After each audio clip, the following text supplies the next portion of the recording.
जब हम ना किसी पुराने शहर के पानी के बुनियादी ढांचे या वाटर सिस्टम के बारे में सोचते हैं तो एक बहुत ही खास तस्वीर दिमाग में आती है। बिल्कुल, वो एक बहुत पुराने मेन पाइप जैसी तस्वीर होती है, राइट? एग्जैक्टली। मान लीजिए एक बहुत ही पुराना और बड़ा पाइप है जो दशकों से पूरे इलाके को पानी सप्लाई कर रहा है।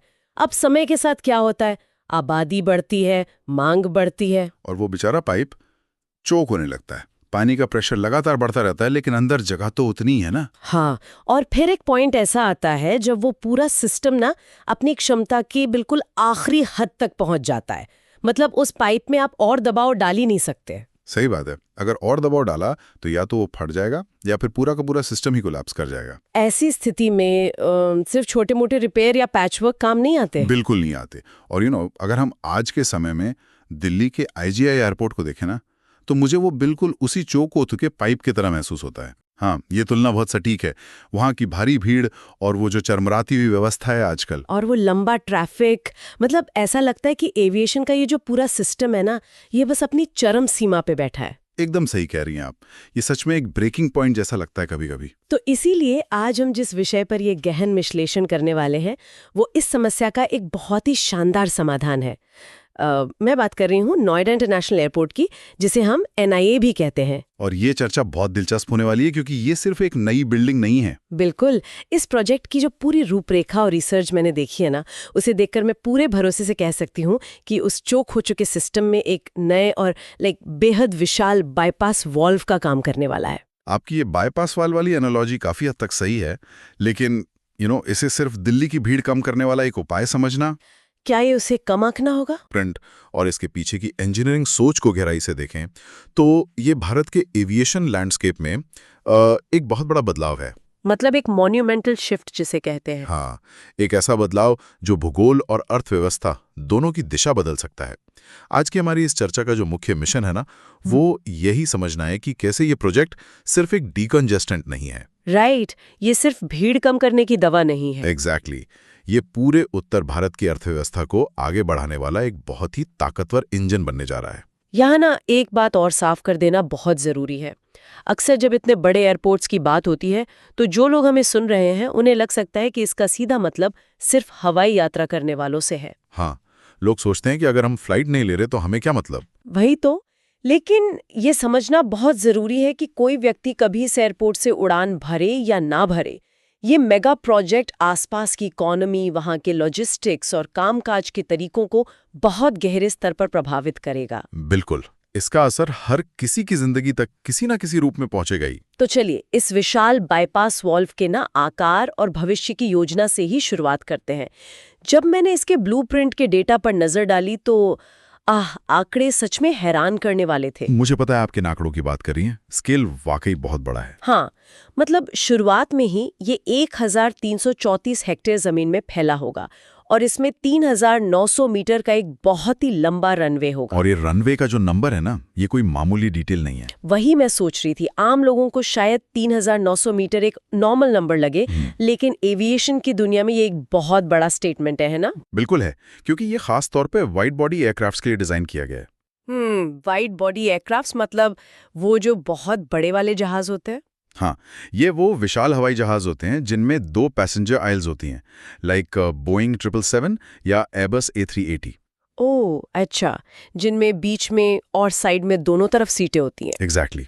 और यहाँ हमें ये समझना होगा कि इनके लिए इतना लंबा रनवे क्यों चाहिए। ये जहाज जब पूरी तरह से यात्रियों, उनके सामान और भारी कार्गो से भरे होते हैं ना, तो इनका वजन बहुत ज्यादा होता है। जाहिर है, इतने बड़े जहाज और इतना सारा सामान। तो इस भारी वजन के साथ टेक ऑफ करने के लिए उन्हें जमीन पर बहुत ज्यादा रफ्तार पकड़नी पड़ती है, और उसके लिए एक लंबा और बेहद मजबूत रनवे चाहिए ही होता है। राइट, मतलब ये 3900 मीटर का रनवे इस बात का सीधा संकेत है कि ये एयरपोर्ट शुरुआत से ही सीधे बड़े अंतर्राष्ट्रीय रूट्स के लिए तैयार किया जा रहा है। बिल्कुल, बड़े रूट्स और भारी कार्गो को संभालने के लिए, राइट, ना कि सिर्फ छोटी डोमेस्टिक उड़ानों के लिए। ये तो सच में भविष्य की बहुत बड़ी तैयारी है। और इसका वित्तीय पहलू भी उतना ही दिलचस्प है। हाँ, इसके इन्वेस्टमेंट के नंबर्स भी काफी मैसिव हैं। मैंने रिसर्च करते वक्त एक आंकड़ा जो बार बार देखा वो ये है कि इसके फेज 1 का इन्वेस्टमेंट ही लगभग 11,200 करोड़ रुपए है। और ये तो बस शुरुआत है। वही तो, जबकि इस पूरे प्रोजेक्ट की जो कुल लागत है वो 29,560 करोड़ रुपए के पार जाने की उम्मीद है। इसकी कैपेसिटी रोड मैप को समझना बहुत जरूरी है। और यहाँ पर हाँ, मैंने पढ़ा कि 2026 में जब ये लॉन्च होगा तब इसकी क्षमता हर साल 12 मिलियन यानी 1,20,00,000 यात्रियों की होगी, जो कि अपने आप में एक अच्छा नंबर है ना? लेकिन असली छलांग तो इसके फाइनल फेज यानी 2036 तक लगेगी। वहां ये क्षमता बढ़कर 70 मिलियन यानी 7 करोड़ यात्रियों तक पहुंच जाएगी। और यही वो चीज है जो इसे सीधे तौर पर एशिया के सबसे बड़े हब्स में से एक बना देगी। इंफ्रास्ट्रक्चर की दुनिया में इस रणनीति को फेज्ड स्केलिंग का एक मास्टर क्लास कहा जा रहा है। फेज्ड स्केलिंग मतलब टुकड़ों में बड़ा करना। हाँ, ये एक क्षेत्रीय एयरपोर्ट से शुरू होकर एक ग्लोबल टाइटन बनने की एक बहुत ही नपी तुली योजना है। ओके, लेकिन यहीं पर ना मेरे दिमाग में एक सवाल घूम रहा है। बताइए, क्या सवाल है? मतलब 12 मिलियन से सीधे 70 मिलियन का सफर, क्या हम भविष्य की मांग को कुछ ज्यादा ही ओवर एस्टिमेट नहीं कर रहे हैं? ये सवाल बहुत लोग पूछते हैं। और अगर हमें सच में इतना बड़ा 70 मिलियन की क्षमता वाला एयरपोर्ट चाहिए ही, तो एक ही बार में पूरा बड़ा एयरपोर्ट क्यों नहीं बनाया जा रहा? इसे ऐसे फेज में क्यों बांटा गया है? इसका बहुत ही लॉजिकल कारण है। अगर मैं इसे एक आसान एनालॉजी से समझूं ना, तो ये वैसा ही है जैसे कोई पहले सिर्फ घर का ग्राउंड फ्लोर बनाता है और फिर जैसे जैसे परिवार में लोग बढ़ते हैं वो ऊपर की मंजिलें जोड़ता जाता है। आपकी ये घर वाली एनालॉजी काफी हद तक स्थिति को समझाती है, लेकिन बड़े इंफ्रास्ट्रक्चर के मामले में इसमें एक और बहुत क्रिटिकल लेयर जुड़ जाती है। वो क्या है? वो है कैपिटल रिस्क और टेक्नोलॉजी की उम्र। टेक्नोलॉजी की उम्र मतलब तकनीक का पुराना होना। एग्जैक्टली। सोचिए, अगर एक ही बार में 70 मिलियन यात्रियों की क्षमता वाला विशाल टर्मिनल बना दिया जाए, जबकि शुरुआत में सिर्फ 12 मिलियन लोग आ रहे हैं, तो वो बाकी की जगह पूरी तरह से खाली पड़ी रहेगी। बिल्कुल। और उस खाली जगह का मेंटेनेंस, उसकी सुरक्षा, एयर कंडीशनिंग, इन सब पर करोड़ों रुपए फालतू खर्च होंगे। इसे बिजनेस की भाषा में कैपिटल लॉक इन कहते हैं। ओह, समझ गई। मतलब आप उस पैसे पर ब्याज भी दे रहे हैं और उससे कोई कमाई भी नहीं हो रही है। एकदम सही। और दूसरा बड़ा कारण है टेक्नोलॉजी। आपको बताए, एविएशन में हर 5 से 7 साल में टेक्नोलॉजी पूरी तरह बदल जाती है। हाँ, बैगेज हैंडलिंग सिस्टम्स और सिक्योरिटी स्कैनर्स वगैरह। बिल्कुल। चेक इन काउंटर के सॉफ्टवेयर भी बहुत तेजी से अपडेट होते हैं। अगर आज ही 2036 के लिए पूरा एयरपोर्ट बना दिया जाए, तो जब तक वो अतिरिक्त 50 मिलियन यात्री आएंगे, तब तक तो वहां लगी हुई मशीनें और तकनीक एकदम कबाड़ हो चुकी होगी। वही बात है। फेज्ड स्केलिंग का मतलब है कि हर नए फेज के साथ आप उस समय की सबसे आधुनिक तकनीक को इंस्टॉल कर सकते हैं। वाह, ये तो बहुत स्मार्ट है। और सबसे अच्छी बात यह है कि पहले फेज से जो कमाई होती है ना, वही दूसरे फेज के निर्माण की फंडिंग भी करती है। रुकिए, ये बात तो कागज पर बहुत लॉजिकल है, लेकिन इसका एक व्यावहारिक पहलू भी तो है। वो कैसे? मतलब अगर अगले 10 सालों तक वहां लगातार निर्माण कार्य या कंस्ट्रक्शन चलता रहेगा, तो क्या पहले फेज में उड़ान भरने वाले यात्रियों को परेशानी नहीं होगी? आप धूल और शोर की बात कर रही हैं? हाँ। उन्हें तो सिर्फ क्रेन की आवाजें, धूल और कंस्ट्रक्शन का शोर ही मिलेगा। एक प्रीमियम एयरपोर्ट का अनुभव तो पूरी तरह खराब हो जाएगा ना। ये एक बहुत ही वाजिब चिंता है, लेकिन यहीं पर ग्रीनफील्ड डिजाइन का कमाल सामने आता है। ग्रीनफील्ड डिजाइन, ये क्या होता है? देखिए, जब मास्टर प्लान बनता है ना, तो उसमें एक्टिव जोन और कंस्ट्रक्शन जोन को भौतिक रूप से मतलब फिजिकली मीलों दूर रखा जाता है। अच्छा, मतलब वो एक दूसरे के आसपास नहीं होते? बिल्कुल नहीं। रनवे और टर्मिनल एक तरफ होते हैं और भविष्य के विस्तार के लिए जमीन का एक बहुत बड़ा हिस्सा पूरी तरह से अलग थलग छोड़ दिया जाता है। ओह, तो यात्रियों को पता भी नहीं चलता कि उसी एयरपोर्ट के दूसरे छोर पर एक नया टर्मिनल बन रहा है। एग्जैक्टली। ये पुराने शहरों में सड़क चौड़ी करने जैसा नहीं है, जहां आपके ट्रैफिक के बीच में खुदाई चल रही हो। हाँ, दिल्ली में तो ऐसा ही होता है। अब ये बात पूरी तरह से स्पष्ट हो गई। ये सिर्फ ईंट और पत्थर जोड़ने का तरीका नहीं है। बिल्कुल नहीं। ये असल में एक बहुत ही स्मार्ट फाइनेंशियल और ऑपरेशनल रणनीति है। तो चलिए अब इस पूरी व्यवस्था को ना एक कदम आगे ले चलते हैं। एक बहुत बड़ा, आधुनिक और 70 मिलियन लोगों की क्षमता वाला एयरपोर्ट बनाना एक बात है। हाँ, लेकिन वहां पहुंचना भी तो जरूरी है। एग्जैक्टली। अगर वहां तक पहुंचना ही अपने आप में एक संघर्ष बन जाए, तो वो पूरा का पूरा प्रोजेक्ट ही नाकाम हो जाएगा। इंफ्रास्ट्रक्चर की दुनिया में एक बहुत पुरानी कहावत है, कोई भी टर्मिनल उतना ही अच्छा होता है जितनी अच्छी उस तक पहुंचने की सड़क होती है। बिना सीमलेस कनेक्टिविटी के सबसे बेहतरीन डिजाइन भी फेल हो सकता है। बिल्कुल। और अगर मैं इसे थोड़ा गहराई से देखूं ना, तो सोचिए अगर किसी को अपनी फ्लाइट लेने के लिए जाम में फंसकर 3 घंटे बिताने पड़े, तो उस नए एयरपोर्ट की सारी आधुनिकता धरी की धरी रह जाएगी। कोई वहां जाना ही नहीं चाहेगा। सही बात है, लेकिन जो डेटा मैंने देखा उसके अनुसार इस एयरपोर्ट का डिज़ाइन ऐसा है कि दिल्ली या पड़ोसी शहरों से दूरी का एहसास ही ना हो। और इसके लिए बहुत तगड़ी प्लानिंग की गई है। हाँ, अगर मैं इसे एक कंप्यूटर मदरबोर्ड की एनालॉजी से समझाऊं, तो जैसे एक मदरबोर्ड सारे अलग-अलग कंपोनेंट्स जैसे रैम, प्रोसेसर और हार्ड ड्राइव को बिना किसी रुकावट के आपस में जोड़ता है ना, और डेटा तुरंत एक जगह से दूसरी जगह पहुंच जाता है। एग्जैक्टली वैसे ही इसकी ट्रांसपोर्ट लिंक्स इस एयरपोर्ट को पूरे एनसीआर के साथ सीमलेस तरीके से जोड़ेंगे। ये मदरबोर्ड वाला उदाहरण बहुत ही सटीक बैठता है, क्योंकि मदरबोर्ड में डेडिकेटेड सर्किट्स होते हैं जहां डेटा को रुकना नहीं पड़ता। हाँ, वहां कोई ट्रैफिक लाइट नहीं होती। बिल्कुल ठीक उसी तरह यहाँ ट्रिपल एक्सप्रेसवे लिंक का एक पूरा जाल बिछाया जा रहा है। ट्रिपल एक्सप्रेसवे मतलब 3 अलग-अलग हाईवे? हाँ, इसे सीधे Yamuna expressway, Noida greater Noida expressway और ईस्टर्न पेरिफेरल एक्सप्रेसवे से जोड़ा जा रहा है। ओ, मतलब हर दिशा से डायरेक्ट एंट्री। इसका सीधा मतलब यह है कि चाहे कोई हरियाणा से आ रहा हो, दिल्ली से आ रहा हो या आगरा की तरफ से आ रहा हो, उसे शहर के अंदर के ट्रैफिक या संकरी गलियों का सामना करना ही नहीं पड़ेगा। वो सीधे एक हाई स्पीड कॉरिडोर से एयरपोर्ट के टर्मिनल तक पहुंचेगा। बिल्कुल। लेकिन एक बात बताइए, भारत में एक्सप्रेसवेज पर भी तो अक्सर बॉटलनेक बन जाते हैं ना, टोल प्लाजा पर जाम लग जाता है। क्या सिर्फ सड़कें ही काफी होंगी? आपका पॉइंट बहुत सही है। इसीलिए सिर्फ सड़कों पर निर्भर नहीं रहा जा रहा है। इस मदरबोर्ड का दूसरा सबसे अहम सर्किट है इसका ट्रांजिट फ्यूचर। ट्रांजिट फ्यूचर मतलब पब्लिक ट्रांसपोर्ट। हाँ, यानी मेट्रो और रैपिड रेल, जिसे हम RRTS कहते हैं, उसका सीधा इंटीग्रेशन। ओ, सीधे एयरपोर्ट के अंदर तक? बिल्कुल।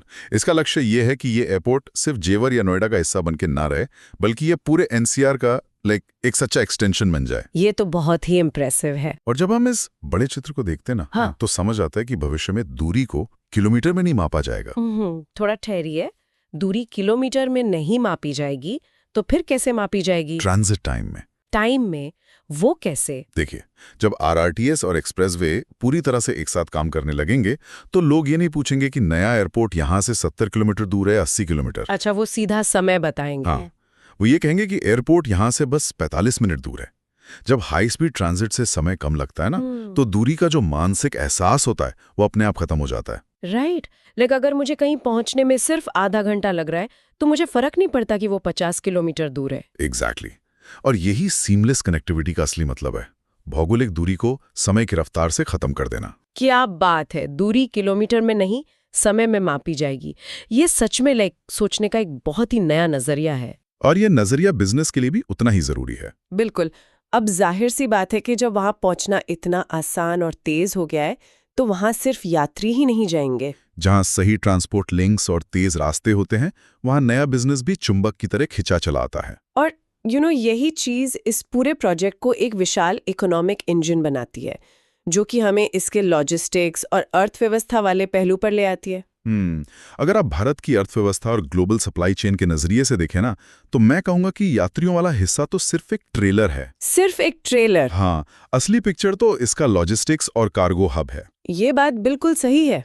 अक्सर लोग एयरपोर्ट का मतलब सिर्फ terminal building, check in counter और लगेज लेकर ट्रैवल करना समझते हैं। वो तो बस फ्रंट एंड है। राइट। लेकिन आंकड़े दिखाते हैं कि एक बड़ा एयरपोर्ट असल में एक बहुत ही विशाल गोदाम और फैक्ट्री इकोसिस्टम का धड़कता हुआ केंद्र होता है। और जेवर को एक मल्टी मॉडल कार्गो हब के रूप में पोजीशन किया जा रहा है। ये made in India supply chain के लिए ना एक बहुत बड़ा गेम चेंजर होने वाला है। मैंने पढ़ा कि इसकी कार्गो क्षमता 2,50,000 मीट्रिक टन से शुरू होगी। और समय के साथ ये कहां तक जाएगी, अंदाजा है आपको? हाँ, ये समय के साथ बढ़कर 18 लाख मीट्रिक टन के विशाल आकार तक पहुंच जाएगी। 18 लाख मीट्रिक टन, ये तो बहुत ज्यादा है। बिल्कुल। लेकिन एक चीज मुझे समझनी थी, ये मल्टी मॉडल शब्द असल में जमीन पर कैसे काम करता है? देखिए, मल्टी मॉडल का सीधा सा मतलब है परिवहन के अलग अलग माध्यमों का एक साथ जोड़ना। जैसे सड़क और रेल? हाँ, ट्रक, ट्रेन और हवाई जहाज, इन सब का एक ही जगह पर बिना किसी रुकावट के आपस में जुड़ जाना। ओके, तो इससे फायदा क्या होता है? आप खुद सोचिए, 18 लाख मीट्रिक टन माल कोई छोटी बात तो है नहीं।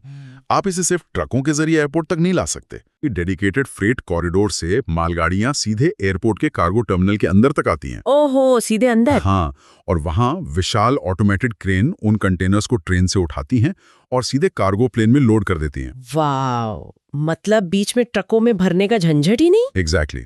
बीच में माल को बार बार उतारने और चढ़ाने का जो समय और पैसा बर्बाद होता था ना, वो पूरी तरह बच जाता है। इसका मतलब है कि अगर मेरठ या अलीगढ़ की किसी फैक्ट्री में कोई सामान बना है तो वो कुछ ही घंटों में सीधे दुबई या यूरोप जाने वाली फ्लाइट में लोड हो सकता है। बिल्कुल, और वो भी बिना किसी ट्रैफिक जाम में फंसे। ये तो सच में पूरी प्रक्रिया को बहुत फास्ट कर देगा। और इसी रफ्तार की वजह से एक बहुत बड़ा बदलाव आता है जिसे एविएशन की भाषा में एयरपोर्ट इफेक्ट कहा जाता है। ओ, ये एयरपोर्ट इफेक्ट क्या होता है? जब आप एक ऐसा हब बनाते हैं जहां से माल इतनी तेजी से, इतने सस्ते में और इतनी बड़ी मात्रा में दुनिया भर में भेजा जा सकता है ना, तो आसपास का पूरा भूगोल बदलने लगता है। मतलब शहर का स्ट्रक्चर बदल जाता है। हाँ, हर वो कंपनी जो सामान बनाती है, चाहे वो स्मार्टफोन बनाने वाली इलेक्ट्रॉनिक्स कंपनी हो, कपड़े का बड़ा एक्सपोर्टर हो या ऑटोमोबाइल पार्ट्स की फैक्ट्री हो, वो सब एयरपोर्ट के पास आना चाहेंगे। बिल्कुल, वो अपना मैन्युफैक्चरिंग प्लांट या अपना सबसे बड़ा गोदाम इस एयरपोर्ट के जितना करीब हो सके उतना करीब खोलना चाहेंगी, क्योंकि इससे उनका लॉजिस्टिक्स का जो खर्च है वो भारी मात्रा में बचता है। एकदम सही। और इसी एयरपोर्ट इफेक्ट की वजह से आज नोएडा और ग्रेटर नोएडा में रियल एस्टेट में भारी उछाल आ रहा है। और पश्चिमी उत्तर प्रदेश में तो एक पूरा का पूरा नया इंडस्ट्रियल कॉरिडोर आकार ले रहा है। ये उसी का नतीजा है। मतलब ये सिर्फ एक ऐसी जगह नहीं है जहां से जहाज उड़ते हैं, ये असल में एक पूरा नया आर्थिक शहर पैदा कर रहा है। रोजगार, बिजनेस, फैक्ट्रियां, वेयरहाउस, सब कुछ। और इसके साथ ही एयरलाइंस की रणनीति भी बहुत दिलचस्प है इस एयरपोर्ट को लेके। हाँ, मैंने न्यूज में देखा था, इंडिगो और अकासा एयर जैसे बड़े खिलाड़ी अंतर्राष्ट्रीय उड़ानें शुरू होने से पहले ही इसके डोमेस्टिक यानी घरेलू नेटवर्क को लीड करने वाले हैं। बिल्कुल। लेकिन ऐसा क्यों? मतलब अगर इतना बड़ा एयरपोर्ट है तो सीधे अंतर्राष्ट्रीय उड़ानें क्यों नहीं शुरू कर रहे? इसके पीछे एक बहुत खास बिजनेस मॉडल है। एविएशन में इसे हब एंड स्पोक मॉडल कहते हैं। हब एंड स्पोक जैसे साइकिल के पहिए में होता है। एग्जैक्टली। साइकिल के पहिए के बीच में हब होता है और उसमें से तीलियां या स्पोक्स निकलती हैं। ओके, तो ये मॉडल एयरलाइंस कैसे यूज करती हैं? देखिए, अगर आपको इस एयरपोर्ट से लंदन या न्यूयॉर्क के लिए रोजाना एक बड़ा वाइड बॉडी जहाज भरना है, तो सिर्फ दिल्ली एनसीआर की यात्रियों से वो जहाज रोज नहीं भरेगा। हाँ, इतने सारे लोग रोज तो लंदन नहीं जाएंगे। आपको लखनऊ, पटना, जयपुर और अमृतसर जैसे शहरों से भी यात्रियों को वहां लाना होगा। ओ, समझ गई। तो वो छोटे शहर स्पोक्स हो गए। बिल्कुल, इसलिए एयरलाइंस पहले अपने घरेलू नेटवर्क यानी स्पोक्स को मजबूत करती हैं, ताकि देश के कोने-कोने से यात्रियों और कार्गो को इस नए सेंटर यानी हब तक लाया जा सके। और फिर वहां से उन्हें दुनिया भर में भेजा जा सके। ये तो बहुत ही सोची समझी रणनीति है। ये वाकई एक बहुत ही गहरा और आपस में जुड़ा हुआ सिस्टम है। लेकिन यहाँ ना मेरे दिमाग में एक बहुत बड़ा सवाल खड़ा होता है और मुझे लगता है कि इस पर बात करना सबसे ज्यादा जरूरी है। बताइए, क्या सवाल है? जब हम इतने विशाल स्केल पर काम कर रहे हैं, 70 मिलियन लोग, 18 लाख मीट्रिक टन कार्गो, नए इंडस्ट्रियल कॉरिडोर्स, भारी मशीनरी और हजारों गाड़ियां और ट्रक। प्रदूषण की बात कर रहे हैं आप? बिल्कुल। क्या हम एक बहुत बड़ी पर्यावरणीय आपदा की तरफ नहीं बढ़ रहे हैं? इतने बड़े पैमाने पर होने वाली गतिविधि का जो कार्बन फुटप्रिंट होगा वो तो भयानक होगा ना। ये आज के समय का सबसे महत्वपूर्ण सवाल है और इंफ्रास्ट्रक्चर प्लानिंग में इसे सबसे ऊपर रखा जाता है। तो इस असर को कैसे संभाला जाएगा? अगर आप दुनिया के कई पुराने एविएशन हब्स को देखें ना, तो वो दशकों पहले बने थे। हाँ, जब क्लाइमेट चेंज की इतनी बात नहीं होती थी। उस समय पर्यावरण या सस्टेनेबिलिटी को लेकर इतनी जागरूकता थी नहीं। आज वो शहर उन एयरपोर्ट्स के प्रदूषण और कार्बन उत्सर्जन से सच में जूझ रहे हैं। तो एनआईए के मामले में क्या अलग है? एनआईए के मामले में एक बहुत बड़ा फायदा है। ये एक ग्रीनफील्ड प्रोजेक्ट है। इस ग्रीनफील्ड शब्द को ना थोड़ा आसान भाषा में समझते हैं जो लोग सुन रहे हैं उनके लिए। बिल्कुल, बताइए। अगर कोई मुझसे पूछे कि ग्रीनफील्ड और रेट्रोफिट में आम लोगों के लिए क्या फर्क है, तो इसे हम एक बहुत ही रोजमर्रा के उदाहरण से समझ सकते हैं। गाड़ी वाला उदाहरण? हाँ, मान लीजिए आपके पास एक बहुत पुरानी डीजल इंजन वाली कार है। अब आप उस डीजल कार को पर्यावरण के अनुकूल बनाने के लिए उसे इलेक्ट्रिक या ईवी में बदलने की कोशिश करते हैं, जो कि बहुत मुश्किल काम है। बिल्कुल। आप उसका भारी इंजन निकालते हैं बैटरी के लिए जगह बनाने के लिए, उसकी चैसिस को काटते छाटते हैं और ढेरों नए तार जोड़ते हैं। और ये बहुत ही महंगा और जुगाड़ वाला काम होता है। एग्जैक्टली और इसके बावजूद शायद वो कार उतनी अच्छी तरह काम ना करे। तो पुराने सिस्टम में इस तरह नई चीजें ठूसने को रेट्रोफिट करना कहते हैं। सही बात है। लेकिन दूसरी तरफ आप शुरू से ही एक नई कार को फैक्ट्री में ईवी डिजाइन के साथ बनाते हैं। उसकी पूरी बॉडी, उसका संतुलन, सब कुछ सिर्फ एक बैटरी और इलेक्ट्रिक मोटर के हिसाब से डिजाइन किया गया है। और वो नया डिजाइन हमेशा बेहतर, ज्यादा सक्षम और एफिशिएंट होता है। वही तो NIA बिल्कुल वैसी ही नई ईवी कार है, एक ग्रीनफील्ड प्रोजेक्ट जिसे बिल्कुल खाली जमीन पर शुरू से बनाया जा रहा है। आपका ये ईवी कार वाला उदाहरण एकदम सटीक है। जब हम पुराने एयरपोर्ट्स में ऊर्जा बचाने के लिए बड़े बड़े वेंटिलेशन पाइप्स लगाने या सोलर पैनल फिट करने की कोशिश करते हैं ना, तो वो पुरानी डीजल कार को ईवी बनाने जैसा ही संघर्ष होता है। बिल्कुल, वहां जगह नहीं होती, बिल्डिंग का पुराना ढांचा इजाजत नहीं देता। लेकिन NIA के ग्रीनफील्ड होने का मतलब है कि सस्टेनेबिलिटी इसके DNA में मौजूद है। मतलब ये कोई आफ्टर थॉट नहीं है, बल्कि कोर डिजाइन का हिस्सा है। एग्जैक्टली। इसका ओरिएंटेशन, इसकी इमारतों की दिशा, हवा का प्रवाह, सब कुछ इको गोल्स को ध्यान में रखकर तय किया गया है। लेकिन यहाँ एक टर्म है जो अक्सर न्यूज में सुनने को मिलता है, नेट जीरो फिलॉसफी। हाँ, आजकल ये बहुत चर्चा में है। क्या इतने बड़े स्केल पर नेट जीरो सच में संभव है, या ये सिर्फ एक फैंसी कॉर्पोरेट शब्द है जो बस PR के लिए यूज होता है? नहीं, ये सिर्फ एक PR शब्द नहीं है, बल्कि एक बहुत ही जटिल भौतिक प्रक्रिया है। नेट जीरो का मतलब सिर्फ टर्मिनल के बाहर कुछ 100 पेड़ लगाना नहीं होता।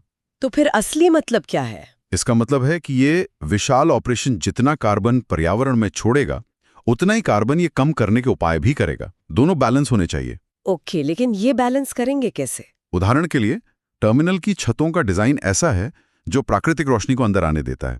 इसे डे लाइट हार्वेस्टिंग कहते हैं। ओह, जिससे दिन में हजारों लाइट बल्ब जलाने की जरूरत ही ना पड़े। बिल्कुल।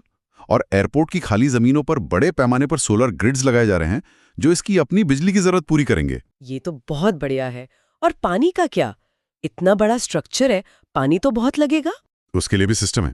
इतने बड़े क्षेत्रफल पर गिरने वाले बारिश के पानी की एक एक बूंद को रिसाइकिल करने के लिए रेन वाटर हार्वेस्टिंग के विशाल टैंक जमीन के नीचे बनाए गए हैं। वाओ! इस तरह की डीप इंजीनियरिंग पुराने एयरपोर्ट्स में करना लगभग असंभव होता था। ये सुनकर सच में ऐसा लग रहा है कि हम सिर्फ ईंट पत्थर और कांच की एक बड़ी बिल्डिंग के बारे में बात नहीं कर रहे हैं। बिल्कुल नहीं।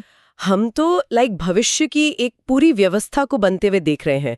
एक ऐसी व्यवस्था जो स्मार्ट है, विशाल है और पर्यावरण के प्रति अपनी जिम्मेदारी भी समझती है। यही इस प्रोजेक्ट की असली खूबसूरती है। तो आज की इस पूरी चर्चा से ये बिल्कुल साफ हो जाता है कि नोएडा इंटरनेशनल एयरपोर्ट का असली महत्व क्या है। हाँ, हमने इसके हर पहलू को छुआ है। हमने गहराई से समझा कि कैसे 3900 मीटर के रनवे और वाइड बॉडी एयरक्राफ्ट्स के जरिए ये 12 मिलियन से 70 मिलियन यात्रियों के सफर को एक बहुत ही स्मार्ट फेज्ड स्केलिंग से तय करेगा, और वो भी बिना किसी वेस्टेज के। बिल्कुल। फिर हमने मदरबोर्ड की तरह काम करने वाले ट्रिपल एक्सप्रेसवे और RRTS के जरिए उस सीमलेस कनेक्टिविटी को समझा, जहां दूरी अब किलोमीटर में नहीं बल्कि समय में मापी जाएगी। राइट। और हमने जाना कि कैसे मल्टी मॉडल हब के जरिए 18 लाख मीट्रिक टन का माल पूरे उत्तर प्रदेश की अर्थव्यवस्था में वो एयरपोर्ट इफेक्ट लाएगा जो पूरे रीजन की तस्वीर बदल देगा। और सबसे जरूरी बात, हमने उस ग्रीनफील्ड डिजाइन की ताकत को समझा जो इतने बड़े पैमाने पर भी नेट जीरो के लक्ष्य को मुमकिन बनाता है। बिल्कुल। आज के इस इंफॉर्मेशन ओवरलोड के दौर में ना, जब हमारे आसपास सिर्फ छोटी छोटी और सतही खबरें तैरती रहती हैं, हाँ, सोशल मीडिया वाले छोटे वीडियोस, एग्जैक्टली, तब किसी प्रोजेक्ट को इस तरह गहराई से डिकोड करने पर ही असली तस्वीर सामने आती है। इससे हमें ये समझने में मदद मिलती है कि दुनिया के सबसे बड़े इंफ्रास्ट्रक्चर बदलाव किस तरह भविष्य को ध्यान में रखकर प्लान किए जाते हैं। और यही इस डीप डाइव का असली मकसद भी है। लेकिन इस चर्चा को पूरी तरह से समेटने से पहले ना, मैं एक विचारोत्तेजक सवाल छोड़ना चाहती हूँ। एक प्रोवोकेटिव थॉट, बताइए। अभी थोड़ी देर पहले हमने एयरपोर्ट इफेक्ट और उसके आसपास बनने वाले नए इंडस्ट्रियल कॉरिडोर्स की बात की थी ना। हाँ, कि कैसे बिजनेस उसके पास आते हैं। तो जरा सोचिए, अगर एक नया मेगा एयरपोर्ट अपने आसपास के पूरे रियल एस्टेट, भूगोल और अर्थव्यवस्था को इतनी तेजी से बदल सकता है, मेरा मतलब बदल सकता है, तो क्या भविष्य में नए शहर एयरपोर्ट्स के आसपास बसेंगे, बजाय इसके कि एयरपोर्ट शहरों के बाहर बनाए जाएं। एग्जैक्टली क्या आने वाले समय में एयरपोर्ट ही किसी भी नए शहर का असली सेंटर या उसका दिल होगा? ये सच में सोचने वाली बात है। बिल्कुल। जो लोग सुन रहे हैं इस बारे में जरूर सोचिएगा।